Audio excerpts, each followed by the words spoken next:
ओम नमः शिवाय। शिव अमृत आईडी बाबा यूएसए।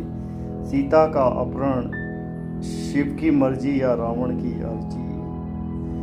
शिव का धनुष तोड़ना रावण के लिए कोई बड़ी बात नहीं थी, क्योंकि शिव धनुष उसके लिए पूजनीय था। अगर वो उसे तोड़ देता तो उसके गुरु का अपमान होता। राम ने तो बालक के रूप में धनुष तोड़ा, लेकिन वह कोई अहंकार नहीं था। वो तो सिर्फ एक सहज कर्म था जो स्वयंवर की शर्त पूरी करने के लिए हुआ था। रावण की मंशा में शक्ति थी, लेकिन समय और संकल्प से वो बंधा हुआ था। वह जानता था कि शिव गढ़वी में गुरु की मर्यादा का उल्लंघन नहीं हो सकता। अब धनुष टूटना, सवाल ये है, शुभ था या अशुभ?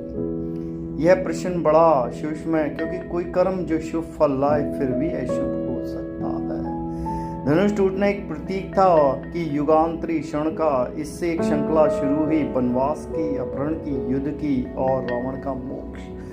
क्योंकि राम के द्वारा मारे जाना रावण के लिए मोक्ष था, तो क्या यह बुरा कर्म था या एक नियत कर्म था जो युग धर्म के लिए आवश्यक था? क्योंकि शिव का तांडव तो होना ही था। रावण ने जो सीता का अपहरण करा वो उसकी अपनी मर्जी थी या अर्जी थी, लेकिन यह उसकी स्वतंत्र इच्छा थी या नीति का आदेश? रावण के पास वरदान था कि देवता राक्षस को उसे मार नहीं सकता।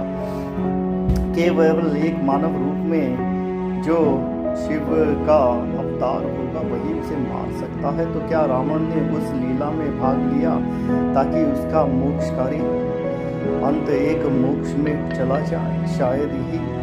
गुरु का आदेश और शिष्य का धर्म, क्योंकि जो गुरु का आदेश था शिव को तो तांडव कराना ही था, वही हुआ। रावण ने अपने कर्मों में गुरु को आज्ञा को सर्वोपरि रखा। उसने सब कुछ गुरु के लिए त्याग दिया, चाहे वह युद्ध था या तपस्या। उसने धर्म का पालन करा, लेकिन धर्म उसे उस लीला में ले गया जहाँ उसका अंत निश्चित था। अगर देखा जाए, आप अपने कमेंट करिएगा, रावण कोई साधारण खलनायक नहीं है।